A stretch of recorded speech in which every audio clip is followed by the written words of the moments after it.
It's still the program this morning on ITV, and as we said this morning, this is the Lagos studio, and the discussion from the Lagos studio this morning will be centered on the recall process of Senator Natasha Akpoti-Uduaghan, which INEC has already kick-started. Yesterday, the INEC National Commissioner and Chairman, Information and Voter Education Committee, Sam Olumekun, confirmed it in a statement on yesterday that the INEC has received the petition, the hitch that they observed earlier, like the submission of the email addresses and contact addresses of the representatives of the petitioners, which they said were not supplied. According to INEC, yesterday was supplied. So we can safely say that the process has started. The first stage has taken place, which is the submission and receiving of the petition. And then after this, the next one will be the verification and the conduct of referendum. We are going to be discussing, is this going to be possible, looking at the fact that it was done before and it didn't succeed? I am Charity Tanko, and I have my co-anchor here, Joshua Ukata. Good morning. Good morning, Charity. How are you? Fine. And to dissect this issue, we have a guest in the studio by name Ife Salako. He is a social affairs commentator. You're welcome, sir. Good morning. Good morning. Thank you, sir, for joining us. And we will also have Comrade Martin Sopara joining us via Zoom all the way from Abuja. Well, while we wait for comrades to join us via Zoom, we will kickstart the discussion with Ife here. You're welcome once again, sir. Good morning. Senator Natasha Akpoti's recall process has already started. INEC said it yesterday. So at this point, we know that the process is ongoing. There's no going back.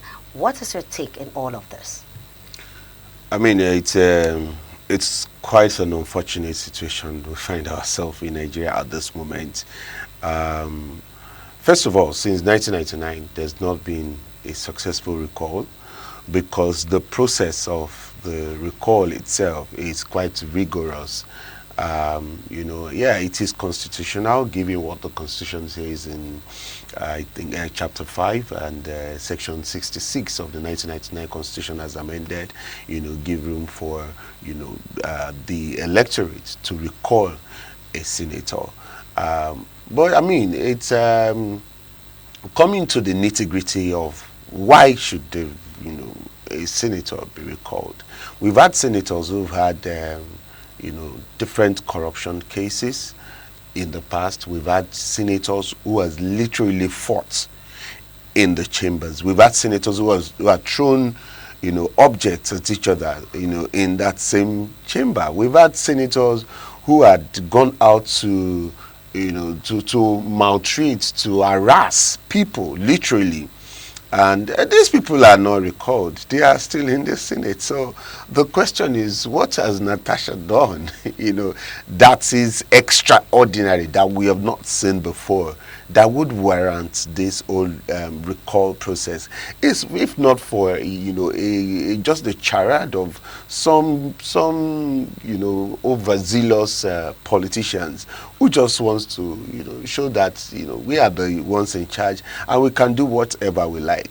And so they are the one at the behind all of this. I'm not a PDP member. I mean, I'm not in Kogi, but the reality of it is that we are Nigerians, and we must always call for the rule of law, due process. Just follow the right thing. Just do what is right. So, if what Natasha has done, if it warrants her to be, recalled, yeah, so let's go about it the right way. My question now is that the people that are behind this have said that they got 250,000 signatures of Kogi Central electorate. 250,000. Let me tell you how difficult that can be. The election, the 2023 election in Kogi State, had a total of 106,000 voters. Total, right? And so, if to vote to elect a senator of the Kogi Central, you had just about 106,000 people that came out to vote in the election. But to recall, do you know how long it took for them to, it took about, 6 months to plan towards the election, 3 months of rigorous campaign, and all of that, and they only got 106,000 people to come out to vote. But in a space of 3 days, in a space of 3 days, some random people were able to get 250,000 people to recall someone who got to that place by just about 51,000. So there is a problem, a constitutional problem in the midst of all of this. And I would like to point it out. Even according to the Constitution, you require about, over 50%, of the registered voters. So it has to be 50% and 1 actually. So it can't just be 50% because that will just be half. It has to be 50% and 1. So if 50% is what you have and 50% is not, so it has to be 50%. So if they are 100, you have to get 51. So here is the thing, right? The total registered voters in Kogi Central, they are about 488,000 people. And you have come to say you got 250,000 of those people. Do you know what to reach out to get 250,000 people? Do you know what it means? And we have also seen videos of people in some, dirty rooms, just signing this thing and then putting all of this rubbish together. But that aside, if I am to contest, let's even put Natasha, in view, and this is where the problem is. If 106 people came out to vote, but you had 488 registered voters, and you're saying that to recall people who 51,000 people came out to vote for, you need half of these people. I.e., where I'm going is that even the total voters, that is about 106, they are just about 30% of the, total registered voter. Now, to recall, right, it is the people that did not vote. And you're telling me that people who came out to exercise their vote, right, and people who sat in their houses who refused to come out to vote are coming now to say they want to recall people that some people went through the rigors of coming out to vote, and they want to recall these people. So if we really want to get it right, if 106,000 people had voted, the best we can do is reach out to the people who voted and say, oh yeah, the person you voted for is not doing the right thing. You people have the right, because they are the ones who voted, not people who sat in their house. And this is just constitutional problem. But in the long run, we know that we're facing a political cabal that just wants to run things anyhow. So the whole process is taken over by just anyhow. When you say political cabal, Nigerians would like clarity to that, because you have clearly agreed that it is a constitutional process. Yes. When constituents are aggrieved, they Yes. come out to say, okay, we Yes. want to recall the Yes. person, even though it has never happened. So should this go forward and succeed, this will be the first. Yes. So Nigerians will need clarity on this cabal that you think is behind this. That's not a question. We all know the cabals now.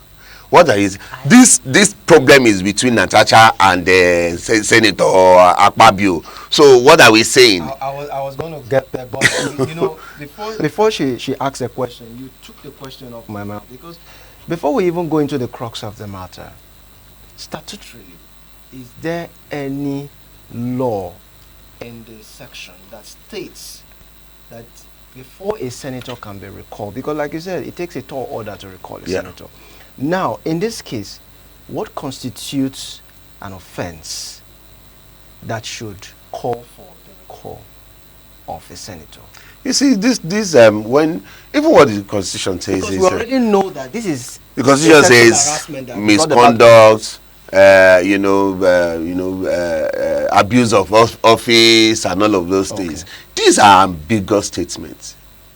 If I challenge the Senate president, right, and I tell the Senate president to his face that you cannot intimidate me.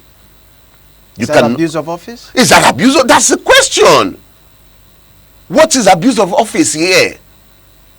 What is the problem here? So, in other words, there shouldn't even be a recall process in the first place, because you cannot establish that fact as an abuse of office. So no, they can be seen in reality. On what basis? Well, I'd like to hold your thoughts. We have our guest via Zoom, Comrade Martins.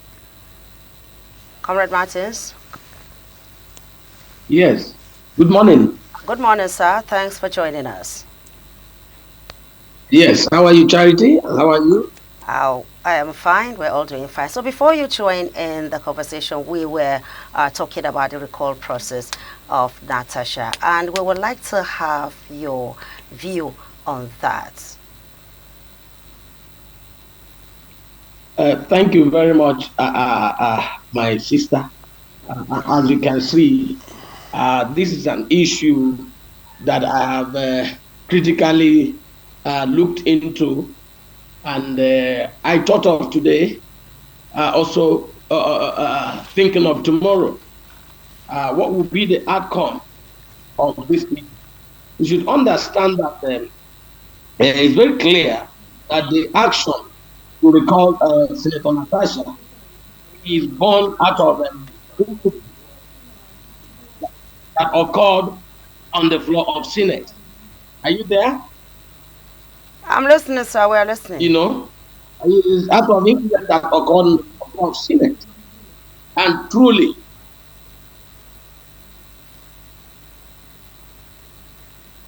it is an incident that every other member of senator, can also fall into. But in as much as it has happened, I want us to understand something, and I want Nigerians to understand something. My people used to say that it is not good for when a fowl or a bird flies and the anus will be exposed. You see, the recall of Natasha, I want to say, if it's born out of grievances of what happened in the Senate, that should be handled intelligently. That should be handled with a high level of levity and consideration. Because in as much as I respect men and women who occupy that seat in the Senate, they should consider it for this matter not to have exploded to this much. My sister, I want you to understand something. Senator Natasha is not the first person that is going to pass through this process of recall. Do you know, Menaya, if you remember in 2018, also passed through the same, but unfortunately, it was a successful failure. Are you getting me? It was a successful failure. You know, I call it that, we call it successful failure based on the fact that it lacks no reality, it lacks no evidence, it lacks no convictional evidence. Just like INEC has also said, men and women are signed or put on their signatures and addresses, to record this woman from her constituency. All right, thank you. To you, if the discussion is still on, he rightly said it was there was an attempt when Dino was senator, and it failed during the verification process because only out of 189,000, over 189,000 signed the petition, only over 18,000 came. And do you see a scenario like that playing out? I mean, it's a it's a different level. I'm really I'm worried for Natasha because the people behind this whole thing, and I keep saying Akpabio and every other person that she has actually trampled upon, they are really really on her, and they are trying to see what they could do. So I will see before they brought out this petition, we saw an arrangement of some people that they wanted to come and say, oh yeah, they wanted to do some sort of, it was just some charity that they were doing. But the thing is, those people were lied to that they were coming for some sort of empowerment program. They didn't know. I mean, these are poor, uneducated, people. They didn't know that they were coming to do something harmful to someone else. When some of them got there and they realized it, and this is why I say I'm scared of these people. They brought out 250,000. Who knows what they are planning? What if they're going to arrange some money now, some billions of naira, and say, oh, anybody that is coming to this thing, come and sign this thing, you are getting 20,000, 30,000, some, money that could actually bring people out. And our people, whenever they hear money, they don't think, because poverty has really eaten deep into us, So people may actually come out, but that they would get 250,000 people to come and verify that is the wonders of all wonders. It may not be possible. All right, so now let's look at what are the steps for a petitioner who may be aggrieved over a conduct that the senator does to him or her or a certain people. What are the steps that should be taken by a petitioner? I mean, it's what they are doing right now. To do it, to do the right thing. That's what we want. Right. So I mean, this should have been publicized. There should have been some town hall meeting of the senatorial constituency to say, people of this constituency, stakeholders of this constituency, registered voters of this constituency, let's meet, let's discuss this thing. Does this person still represent our interest at the National Assembly? And then we would see people are going to share their opinion about it. What has this person done? How has she been behaving to us? Has she been good to the constituency? Has she been bad to the constituency? And all of this will be ratified in a town hall meeting. And in that town hall meeting, it will be agreed or disapproved to go ahead with a petition. And then the petition will still be open. From that town hall meeting, a date can be fixed. Oh, we are meeting at so place. Anybody who feels like this person should be recalled, let's meet here. Let's put our signature to this petition, and it will be just like we see it in elections. So why? That's my question to you now. So why are the other senators who are against this move not putting up this kind of advocacy? Given the fact that they have veered away from the due process that should have been taken in the first place, because it looks like you're putting the cart before the horse. Well, you see, I cannot speak for Nigerian senators, not any of them. I cannot speak for the House of Assembly members, the House of Representatives, the representatives. I cannot speak for them. I can't. This process has shown to me that majority of them, they care so much about retaining themselves in that place and getting whatever bountiful returns that is coming from that place than being the representative of the people. All right, we are battling with time, seriously. Comrade Martins, are you still there? Hello? I'm here. Okay, INEC has promised that the process is going to be open and transparent. And looking at the feelings of Nigerians recently concerning INEC, do you, as a Nigerian, believe that? In 2 sentences, just let us know so that we can come back to the studio. Okay, my dear, this kind of process, I want to also say that INEC needs to show a high level of impartiality in handling her case, because it has drawn international attention. Recall has never been easy. and also never concluded. But Senator Natasha should watch it and be proactive to the antics of her perceived enemies. Like I say, INEC should display high level of impartiality and prove that they can be trusted. In this matter, we're talking about, there was a video online in social media. You could see that a few persons who they showed there, we only saw a few persons signing and then doing the endorsement of this record.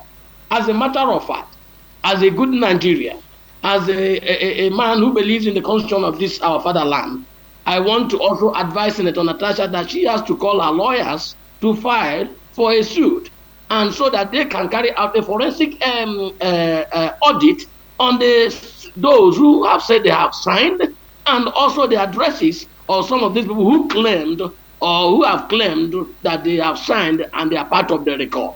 This is my concern. But watch it.